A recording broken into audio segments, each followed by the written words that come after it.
You're still watching The Score, and we still have our special guest, Team Pilipinas head coach Yeng Yao.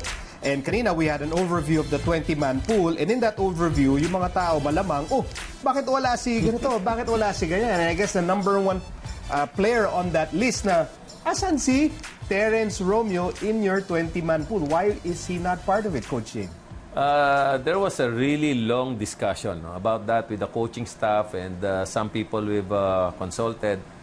In terms of talent, there's no doubt that Terence Romeo is probably one of the most talented players in the PBA, if not the most talented. But there's always a question of style. There's always a question of being able to adapt to our system. And in a short period, since we only have about 2 weeks really to prepare for this window, we had doubts about inserting or injecting the kind of game that Terence plays with the rest of the guys. So medyo nagkaroon kami ng apprehension. But he is always going to be considered for the next window. And if we have extra time to prepare, then maybe that's an opportunity for him. But alam natin the way Terence plays, he's able to dominate the game offensively, but in the system that we want or that we employ, we usually would want a lot of ball movement and being able to score off the flow of the offense. And it might take a little time before we can make that adjustment with Terence. It will be unfair for him na pilitin natin. And at the same time, the time constraint is always a problem since changing styles or changing mentality always requires an adjustment period. Can we use that same reasoning to explain the absence of Blatche in your list as well? There are several considerations in terms of si Andre. Number one, of course, historically, we have not been really sure of what kind of fitness he's going to be in when he comes in for practices and for preparation. And the time period, as I said, is about 2 weeks.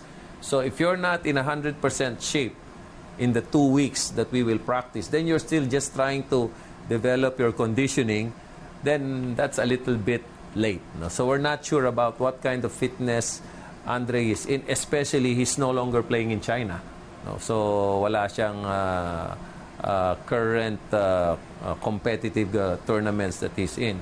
Number two, we looked at the numbers. We looked at the numbers of Christian Stanhardinger from the Asian Games to the fourth window, and obviously his numbers are a lot better than the numbers of Blatche. So that's another check for Christian Stanhardinger.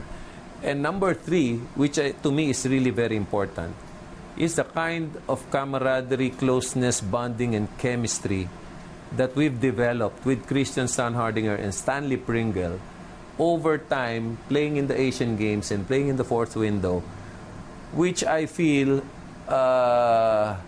might take a little bit more time to develop with Andre there. So hindi ko kasi nakasama si Andre, so I'm not really sure what kind of bonding he's going to develop with the rest of the team. Which is interesting because you had that brief experience with Jordan Clarkson, and yes. I think in a heartbeat, if Clarkson would want to play, you'd get him. Definitely, Jordan Clarkson, as I said in my previous interviews, he's very Filipino. He's a lot like us. He's very easy to like. So pasok siya doon sa camaraderie. Yes, he's obviously in fantastic shape. Every time, So there would be no problem if we knew those things ahead of time, like we did with Jordan Clarkson. Okay, so people are wondering, and now hopefully with your explanation, mas maintindihan nila why walang Terence Romeo and walang Blatche. Maybe they're also excited to know bakit may Kai Soto, very young Kai Soto in your pool. Kai is our investment into the future, and I feel that Kai's development has to be accelerated, and having him in the national team play him for 2 weeks in practices with Greg Slaughter, Japet Aguilar, and Junmar Fajardo is going to give him a lot more confidence. It's going to improve his game. So this is our investment in our future. And who knows, baka mamaya makakuha pa siya ng slot doon sa gulatin tayo doon sa last 12 natin or last 15. Oh, so Coach, you're not, you will not say here on the score na, no, Kai is just here to participate in the practice. He will not be in the final lineup. I'm not going to say that for sure. No, if as I said, there's a minor miracle that happens and gulatin niya tayo, why not? No, why not? Like kunyari, like for instance, on Monday sa ensayo, sila Junmar and Greg cannot shoot dahil against him. Panay shot block lang to si Kai. Sa Monday, baka meron siyang 7 blocks doon sa ano natin.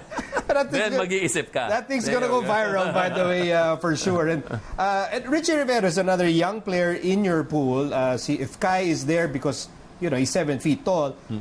Richie naman, why was he considered for the pool? We actually considered him for the Asian Games. We know he's serving his residence at UP, so he's not really competing right now. But what I saw in him when he practiced for us was this guy's a bundle of talent, and with experience, with some mentoring from the national team players, senior players, the PBA players, this guy is going to get better. No? And he expressed his desire to really be part of the team, even if it's just for practice purposes. No? So he's another investment into our future, and I feel we have a big guy, we have a guard, and these guys will, I'm not saying they're going to dominate, but they will be key figures in the future of Philippine basketball. You're getting your lahat ng wish list mo, Coach. So you get the best players in the PBA, and I know personally, you've always wanted to have young players in the pool, and now you have 2 of them. Yes, and I'm sure there's a lot more potentials in the horizon. And I'm not discounting, maybe in the next window, baka madagdagan pa yung mga bata na. Just very quickly, you have a quote, sabi mo na yung there's pressure kasi people are beginning to say na this is like the best, tallest team ever assembled.